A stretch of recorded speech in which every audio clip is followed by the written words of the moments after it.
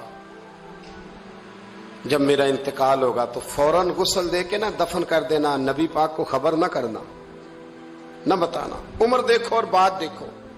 کہ حضور کو کیوں نہیں بتانا, حضور خود فرما کے گئے ہیں. تو کہنے لگے رات کا وقت ہوگا تو جن گلیوں سے حضور نے گزر کے آنا ہے نا وہ یہودیوں کے محلے ہیں. ایسا نہ ہو کہ میرے جنازے کی وجہ سے کوئی یہودی میرے نبی کو تکلیف دے دے, میرے جنازے کی وجہ سے, جنازے کی وجہ سے. یہاں کہتے ہیں حضرت صاحب مجھے بڑا پیار ہے آپ سے, پر میرے گھر ضرور پہنچے, جیسے مرے یا جیے وہاں شام کو آپ کو پہنچنا پڑے گا. میرے رسول کریم علیہ السلام کے غلاموں نے دیکھو انداز محبت کیا بیان فرمایا. کہا نبی پاک کو تکلیف نہ ہو میری وجہ سے, میرا جنازہ خود ہی پڑھ کے مجھے دفن کر دینا. ان کا انتقال ہو گیا, رات کو دفن کر دیا. صبح حضور تشریف لائے, وہ محبوب جنہیں اللہ نے غیب کے خزانوں کی کنجیاں عطا فرمائی. فرمایا بتایا کیوں نہیں, مجھے بتاتے, میں خود جنازہ پڑھتا. میں خود نہ قبر میری تے میرے اپیرا جے کر پاویں پھیرا, قبر دے اندروں ہڈیاں اٹھ کے مجرا کر سن تیرا. کہا بتایا کیوں نہیں, خبر کیوں نہیں کی, میں جنازہ پڑھتا, میں خود پہنچتا. تو باپ رو پڑے, عرض کرنے لگے حضور میرا تو پتر تھا, میرے لیے اس سے بڑی سعادت کیا ہوتی کہ آپ جنازہ پڑھاتے, پر اس نے وصیت کر دی تھی کہ حضور کو بتانا نہیں, تکلیف ہوگی. نبی کریم فرمانے لگے بتاؤ مجھے اس کی قبر کہاں ہے. اور یارو غور کرنا, ساری دنیا گنبد خضرا روضہ رسول پہ اور نبی پاک ایک غلام کی قبر پہ تشریف لے گئے. خود نبی کریم گئے اور آج حضور نے دعا انوکھی فرمائی. فرمایا اے اللہ جب میرا طلحہ تجھ سے ملے نا تو ذرا اس سے مسکرا کے بات کرنا جو تیری شان کے لائق. رسول اللہ کی محبت, نبی پاک کی غلامی, رسول اللہ کا پیار. اعلیٰ حضرت کہتے ہیں جان ہے عشق مصطفیٰ, روز فضو کرے خدا. او بھائیو جس کو ہو درد کا مزہ وہ نازے دوا اٹھائے کیوں. اور اعلیٰ حضرت فرماتے ہیں جلنا تو ہے, کوئی دولت کے لیے جلتا ہے, کوئی شہرت کے لیے جلتا ہے, کوئی اقتدار کے لیے جلتا ہے. فرمانے لگے اے عشق تیرے صدقے جلنے سے چھٹے سستے, جو آگ بجھا دے گی وہ آگ لگائی ہے, جو ساری آگ بجھا دے